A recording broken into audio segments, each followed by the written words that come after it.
Hi friends, it's Amy. Welcome to my bookish life. I just realized that I have yet to start the CetchUpdate for August 9th. So let's get to it.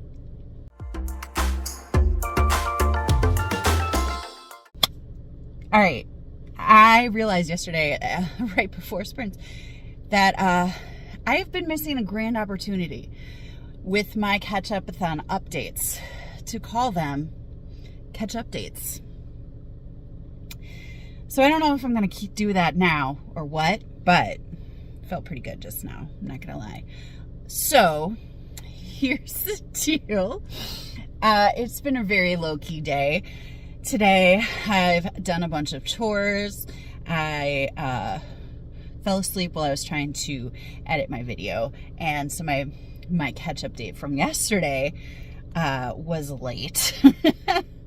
But that's okay. My mom called, and my sister, my mom, and my nephews are going to be watching Beetlejuice because my nephews have never seen it, and they want to go to the new movie coming out. I'm going over to my sister's house right now, and I borrowed some books from her a while ago, and she wanted them back. So like Assistant to the Villain, I read recently. I read it as a buddy read, and it was really cute, but it ended on a cliffhanger. My sister knew that it ended on a cliffhanger, so she hadn't read it yet, but now the second book has come out, so she checked in the back and it doesn't look like it's ending on a cliffhanger, so she's ready to read this one now. And then this one, Happy Medium, this is actually a library book that she has checked out under her name. She finished it, thought it was really cute, thought that I would like it, and I really think that I will. It's Happy Medium by Sarah Adler, and it's a fake spirit medium who actually is able to see a spirit one day. Psych is the one that comes to mind, but I love that. And my sister really likes Sarah Adler. I want to give her a shot. I have Mrs. Nash's Ashes, and so I'm going to get to that at some point. But I'm giving that back to her, which is really sad, but it's staying on my want to read list. I'm very excited about that. Yeah. So I am off to my sister's, and I don't know if I will film anything there because I don't know how everybody would feel about that. So you may or may not see me, but I will talk about my nephew's reactions because that's always fun. So I will check back in soon.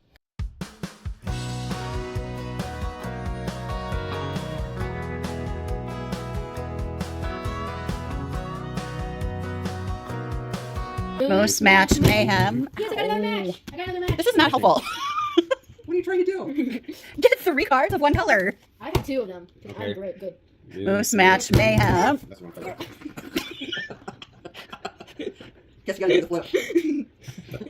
I'll take tails. I'll take heads. Yes, it was tails. Congratulations. Yes, I got this. That one actually out. works. It's fine.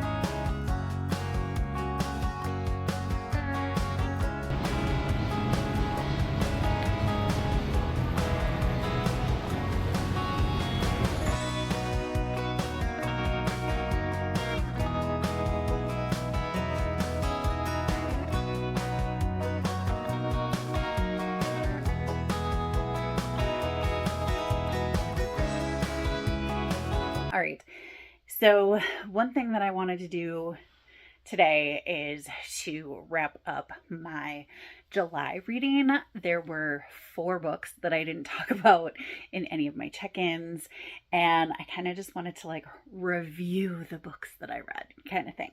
So the first book that I finished after my last check-in was The Wedding Jinx by Becky Monson.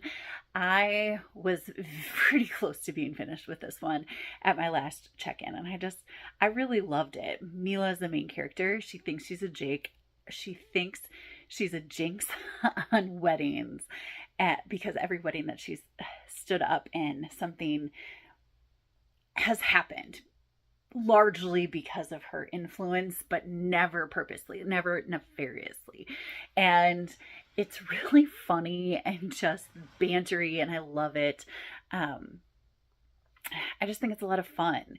And I could fairly easily look past the fact that she was like entering a romantic relationship with her boss. And it, you know, it was fun. It was fun. And it was a Kindle book, which I really love getting some of my Kindle books read. So it was a book that I owned in Kindle. It fulfilled my rule of reading prompt with flying solo. So flying solo and the wedding jinx completed my role of reading prompt from July. And it was just really funny and sweet, and I really liked it. If you are looking for a sweet rom-com author, Becky Monson is a great choice because she's very precise with her language in making her characters interact with each other, and it's so fun. It's always so fun to read her books because they're so full of quirks and they're so imperfect, and it's just really great reading her books. The next book that I finished was The Length of a String by Alyssa Brent Wiseman, and this book I really enjoyed. I read it for the Buzzwordathon, and Imani is the main character. She was adopted, has darker skin than every other Jewish person she knows, and in Hebrew school, she is preparing for her bat mitzvah, and she wants more than anything for her bat mitzvah to learn more about her biological family. And she knows that that's a pretty big ask for her parents, because she doesn't want to hurt their feelings or make them feel like she hasn't appreciated how she's grown up so far. She just really wants to know where she came from and feels like it's difficult to not know where you came from. And her great grandma passes away. Her mom's grandma passes away and leaves her great grandchildren all of her books. And in her books, Imani finds her journal that she finds her great grandma Anna's journal that she kept after she was sent by her family to America in order to escape the prosecution of the Jewish people. And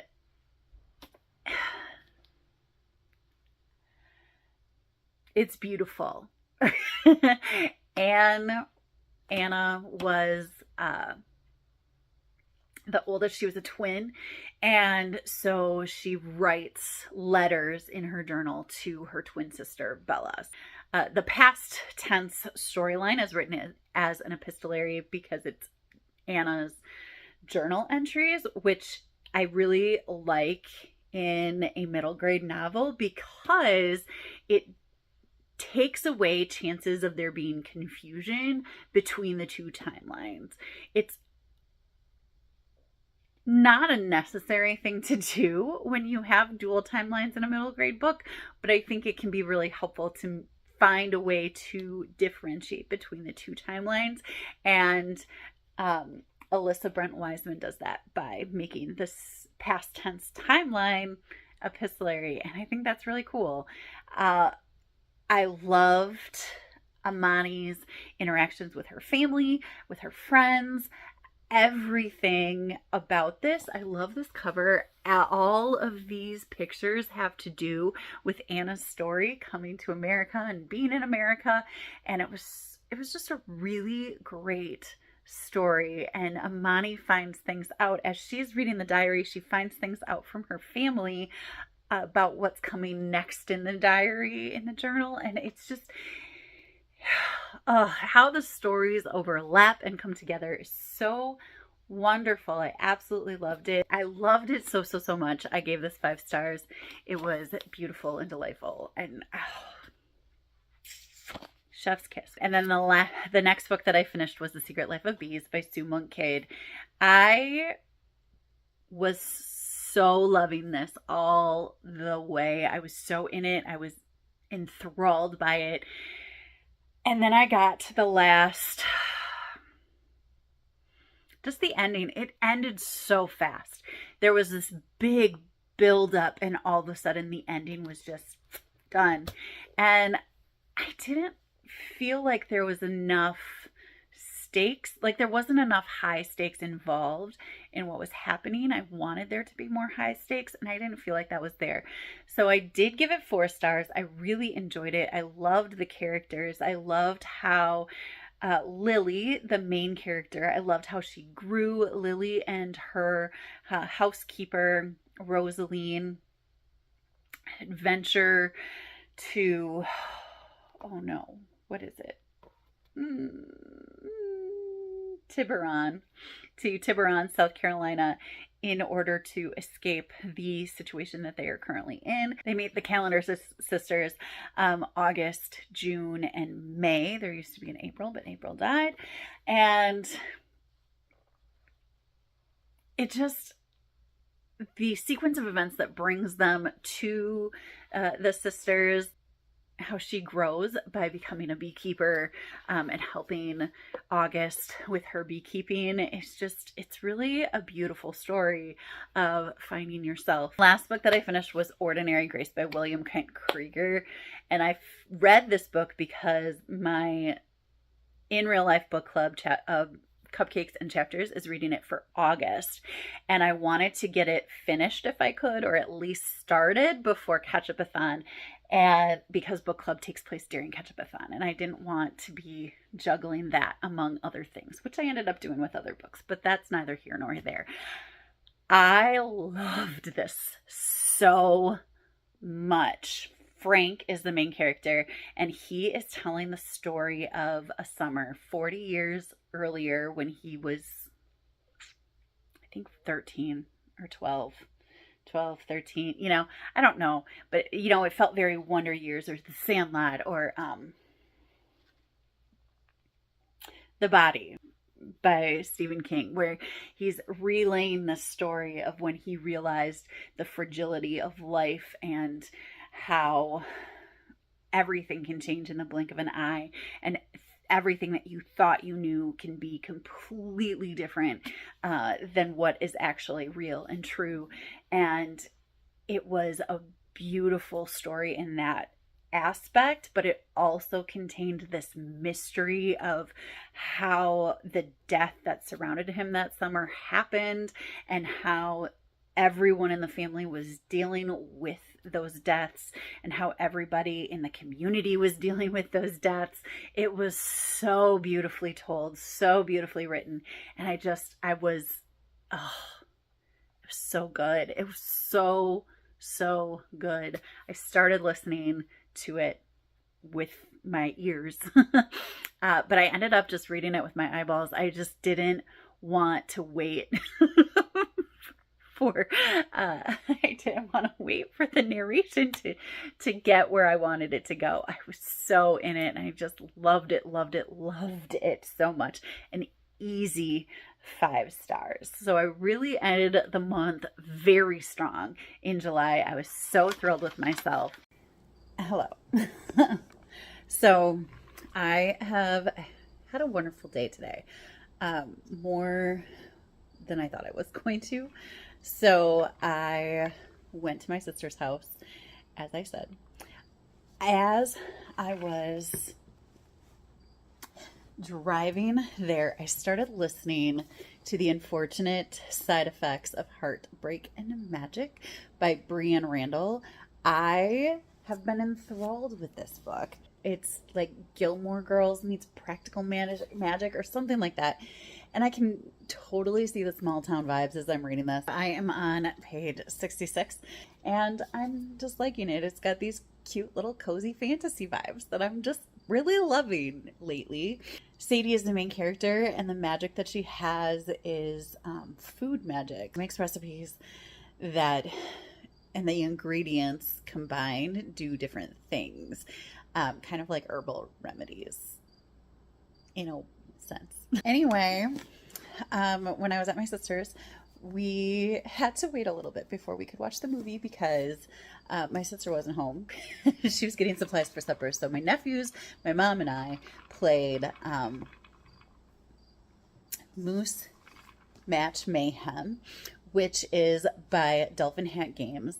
And I am going to link Dolphin Hat Games. And also, I'm going to link this game because it was really fun. You will have seen some video of it. We were laughing hysterically the whole time we were playing. It sounds a little bit, when you're reading the instructions, it sounds kind of wacky, but then you get to it and it's like, oh, that's kind of fun. It's a clever, quick little game that we laughed a lot while we were playing. And most Dolphin Hat games we laugh at while we're playing because they're just crazy. Dolphin Hat Games are the people responsible for Taco Cat Go Cheese Pizza. If you haven't heard of that, I'll link that below too. Our favorite right now has been Steal the Bacon, which is really wacky and fun and it's really fun. So I will link some of these below because if you're looking for a quick little game to just have everybody involved, they're great. And once you know how to do them, they're really fast. So, and then we watched the movie and my dad came while we watched the movie too. He was kind of in between meetings and we watched the movie. My youngest nephew said it was a little boring at the beginning. And my oldest nephew said that he thought the movie was good. So there were definitely times when they were laughing. They really liked the dinner party scene where they were like dancing uncontrollably, which is, one of the best scenes in cinematic history. So why wouldn't they love that, right? So that was really fun. And then we had Chipotle honey chicken tacos. They were so good. It was very spicy, but oh man, there was so much flavor in it. It was so good. My sister's such a good cook. She's very adventurous too, which is really cool. And I just wish I was that good at cooking. On my way home, I stopped at Hy-Vee because I have been really wanting to try a dirty Coke. And I don't know why, but it's just been in my head. So I got some coconut creamer and I already had Pepsi Zero and then, and I already had ice. So I really didn't need to get a whole lot, but also while I was at Hy-Vee, I also got Alani brand drink, Witch's Brew, which is like delicious. There's a lot of times that Destiny and I'll just like bring that up in conversation because it is so good. So I had to pick that up too. But anyway, I made myself a dirty Coke. I don't know if I did it right. I really don't. But I put ice in my cute friend's cup. And then I put my Pepsi. And then I poured a little bit of creamer. And I'm pretty sure there might be something else I was supposed to do, but I don't know. Anyway, I like it. It's got this pop to it. And I kind of dig it. Hopefully I have some B-roll of those things. I don't know. I felt weird in Hy-Vee, but it's fine. It's all for Ketchupathon, right? I think I'm gonna read a little bit of this. I haven't heard from Shayna, so I don't know. I don't want to get too far ahead of her. But I might read a little bit of this and then I'm going to read some of this. And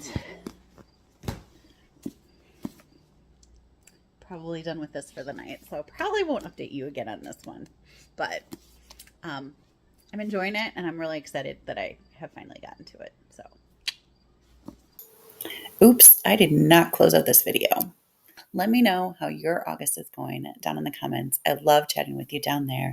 I hope you're finding something wonderful to read. And until next time, happy reading.